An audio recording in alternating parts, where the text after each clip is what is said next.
একাদশ শ্রেণীর ছাত্রীরা, আজকে আমরা সমাজবিজ্ঞান প্রথম পত্র চতুর্থ অধ্যায়ের পরবর্তী টপিকস নিয়ে আলোচনা শুরু করছি। চতুর্থ অধ্যায়ের পরবর্তী টপিকসে শিরোনাম থাকছে দল, সংঘ ও সম্প্রদায়। এখানে আমরা তিনটি টপিকসের উপর আলোচনা করব।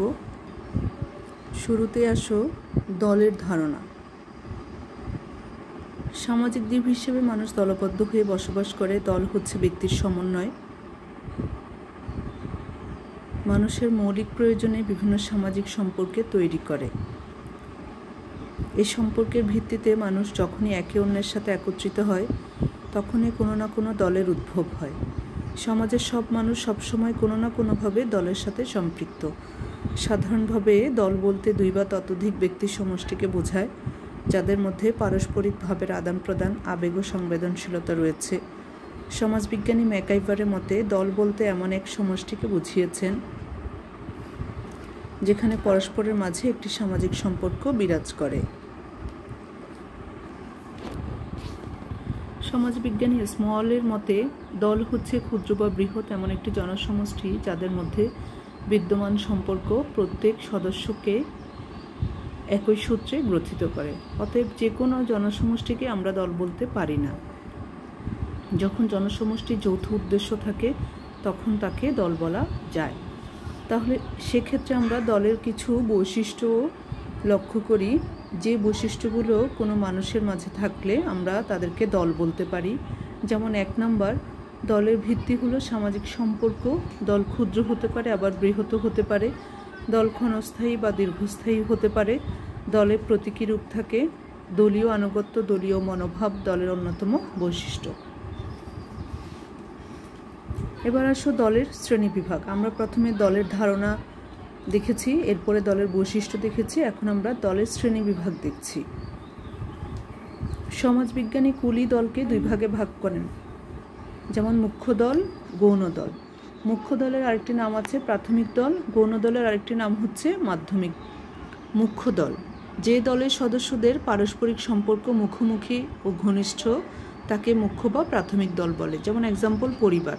আমরা সবাই জানি পরিবারে যারা সদস্য একে অপরের সাথে তারা মুখোমুখি অবস্থান করে এবং তাদের একে অপরের সাথে ঘনিষ্ঠ সম্পর্ক থাকে। পরিবারকে আমরা একটি মুখ্য দল বলতে পারি। গৌণ দল, যে দলের সদস্যদের পারস্পরিক সম্পর্ক মুখোমুখি ও প্রত্যক্ষ নয়, এখানে বিভিন্ন সামাজিক প্রয়োজনে একটি সাধারণ সম্পর্কের ভিত্তিতে দল গঠন করে, তাই গৌণ দল। যেমন শ্রমিক সংঘ, এখানে সম্পর্কটা কিছুটা নীতি ও আদর্শ দ্বারা প্রভাবিত। সমাজবিজ্ঞানী সামনার কি বলেছে? শ্রমিক সংঘটা আমরা একটু বুঝিয়ে দিই। গৌণ দলের এক্সাম্পল যে বলেছিলাম, শ্রমিক সংঘ। শ্রমিক সংঘ শ্রমিকদের একটা দল। শ্রমিকরা বিভিন্ন জায়গা থেকে আসে, বিভিন্ন পরিবার থেকে শ্রমিকরা এসে একটা নির্দিষ্ট স্থানে কাজ করছে বা শ্রম দিচ্ছে। তারা বিভিন্ন সামাজিক প্রয়োজনে একটি সাধারণ সম্পর্কের ভিত্তিতে দল গঠন করে। এখানে তাদের সম্পর্কটা মুখোমুখি নয়, কারণ তারা সার্বক্ষণিক তাদের সদস্যদের সাথে তাদের দেখা হচ্ছে না। তারা একটা নির্দিষ্ট সময়ের জন্য একটা জায়গায় কাজ করছে, নির্দিষ্ট সময়ের পরে তারা আবার সবার পরিবারে ফিরে যাচ্ছে। এই কারণে তারা গৌণ দল। সমাজবিজ্ঞানী সামনার তার ফকওয়েজ নামক গ্রন্থে দলের 2টি শ্রেণী বিভাগ করেছেন, ক অন্তর্দল, খ বহির্দল। অন্তর্দল, যে দলের সদস্যরা পরস্পরের সাথে প্রত্যক্ষ এবং ঘনিষ্ঠ সম্পর্কে আবদ্ধ এবং পরস্পরের উপর নির্ভরশীল, তারা অন্তর্দল। যেমন পরিবার, খেলার সাথী। যে দলের সদস্যরা পরস্পরের সাথে প্রত্যক্ষ এবং ঘনিষ্ঠ সম্পর্কে আবদ্ধ এবং পরস্পরের উপর নির্ভরশীল, তারা অন্তর্দল। যেমন পরিবার, খেলার সাথী।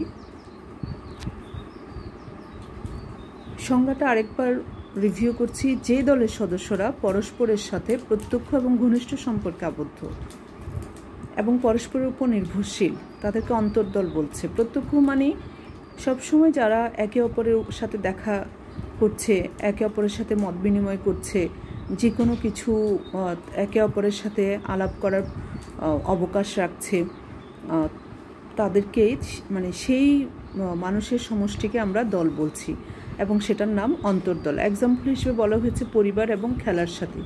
খেলার সাথীরাও একে অপরের সাথে খুব ঘনিষ্ঠ সম্পর্কে আবদ্ধ থাকে, পরিবারের সদস্যরাও একে অপরের সাথে খুব ঘনিষ্ঠ সম্পর্কে আবদ্ধ থাকছে। বহির্দল।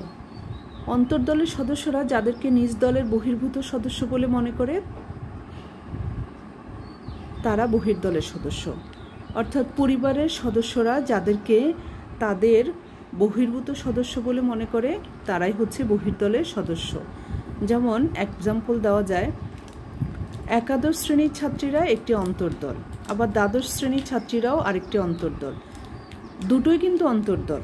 একাদশ শ্রেণীর যারা ছাত্রী তারা নিজেদেরকে প্রত্যক্ষ ঘনিষ্ঠ সম্পর্কে তারা একে অপরের সাথে সম্পর্কযুক্ত, আবার দ্বাদশ শ্রেণীর ছাত্রীরাও তারা একে অপরের সাথে ঘনিষ্ঠ সম্পর্কে সম্পর্কযুক্ত। কিন্তু এখানে একাদশ শ্রেণীর ছাত্রীদের কাছে দ্বাদশ শ্রেণী একটি বহির্দল, আবার দ্বাদশ শ্রেণীর ছাত্রীদের কাছে একাদশ শ্রেণী একটি বহির্দল।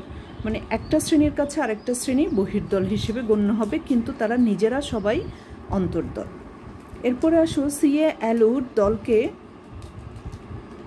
শ্রেণীবিভাগ করেছে নিম্নভাবে, যেমন ক অনৈচ্ছিক দল ও ঐচ্ছিক দল, খতে প্রাতিষ্ঠানিক ও অপ্রাতিষ্ঠানিক দল, একটি ঐচ্ছিক দল আরেকটি অনৈচ্ছিক দল, আরেকটি প্রাতিষ্ঠানিক ও অপ্রাতিষ্ঠানিক দল।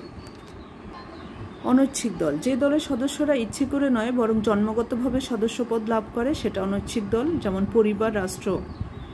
অনৈচ্ছিক মানে যেখানে তোমার ইচ্ছার উপর ডিপেন্ড করে তুমি সদস্যপদ পাচ্ছ না। যেমন পরিবারের আমি, তুমি বা অন্য কেউ জন্ম নিচ্ছে বা নিয়েছে, আগামীতে নিবে, সেখানে তোমার আমার জন্ম নেওয়াটা তোমার আমাকে জিজ্ঞাসা করে হয়নি, কিন্তু তুমি আমি সবাই কিন্তু পরিবারের সদস্য। ঠিক তেমনি তুমি এই রাষ্ট্রের সদস্য হবে না, এটা তোমাকে জিজ্ঞেস করে রাষ্ট্র গঠন করা হচ্ছে না। তো এভাবে বলা হচ্ছে যে পরিবার এবং রাষ্ট্র অনৈচ্ছিক দল। আর ঐচ্ছিক দল, যে দলের সদস্যরা স্বেচ্ছায় এবং সচেতনভাবে সদস্যপদ লাভ করে সেটা ঐচ্ছিক দল, যেমন রাজনৈতিক দল এবং বণিক সমিতি। তুমি কোন রাজনৈতিক দল করবে সেটা তোমার ইচ্ছা, তোমার ইচ্ছার উপর ডিপেন্ড করে রাজনৈতিক দলের সদস্যপদ নেওয়া হয়।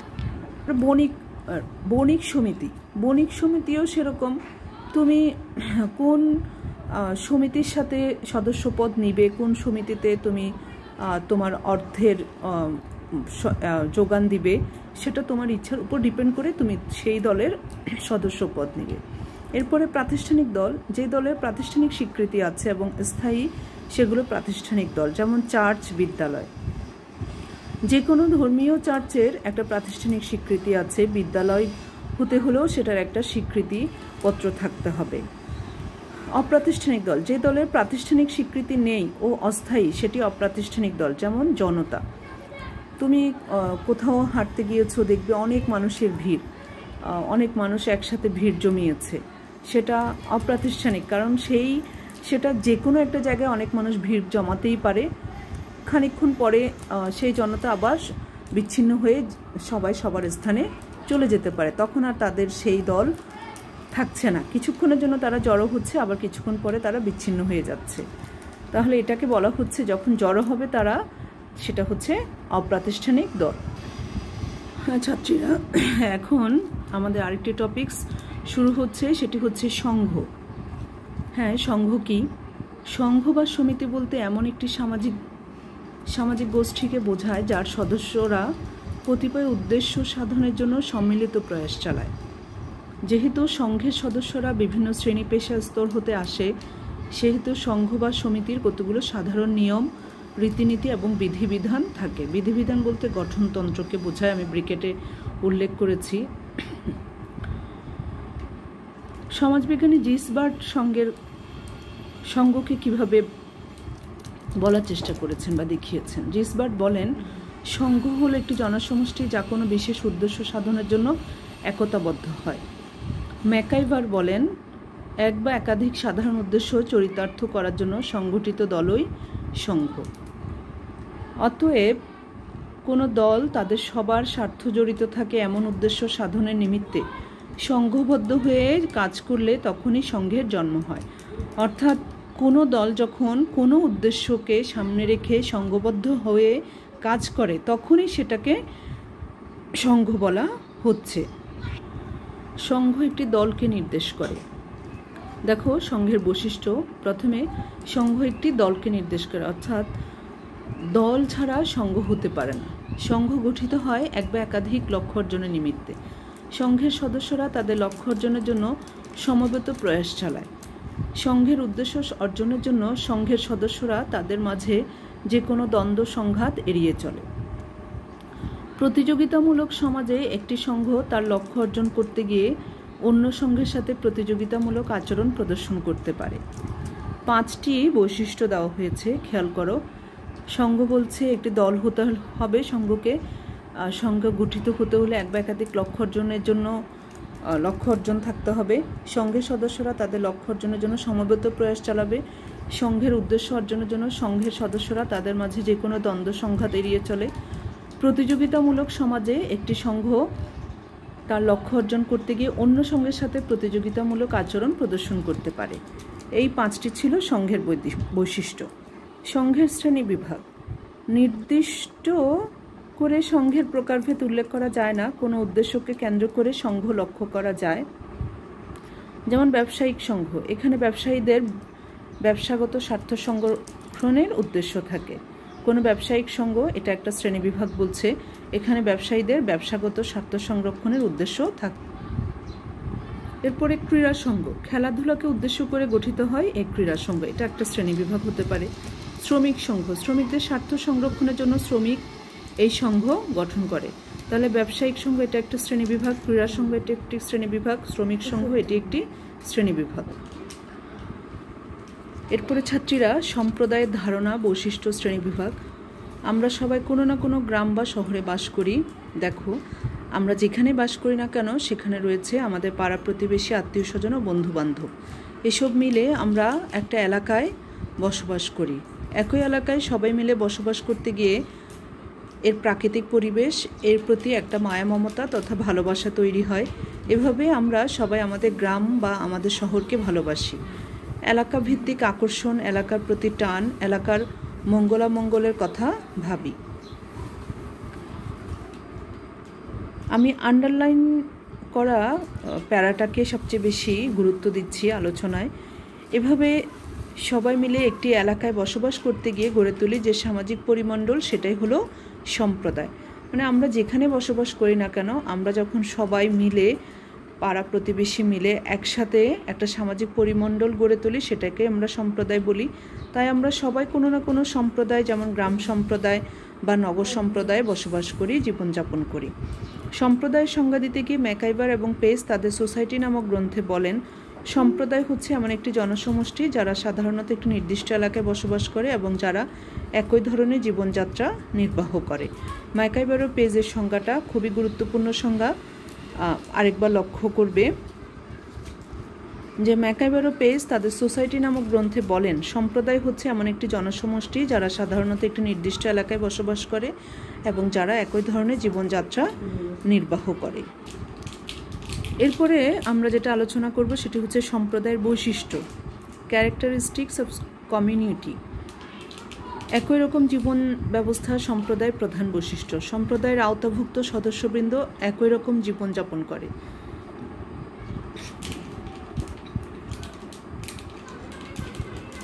সম্প্রদায়ভুক্ত সদস্যবৃন্দের জীবন ব্যবস্থা শুধু এক নয়, তাদের মধ্যে একই আদর্শ, প্রথা, আচার আচরণ পরিলক্ষিত। অর্থাৎ এক সম্প্রদায়ের সদস্য যারা, একই সম্প্রদায়ের সদস্য যারা, তাদের চিন্তাভাবনা, তাদের প্রথা, তাদের অর্থাৎ রীতিনীতি, তাদের আচার আচরণ সবার একই থাকবে।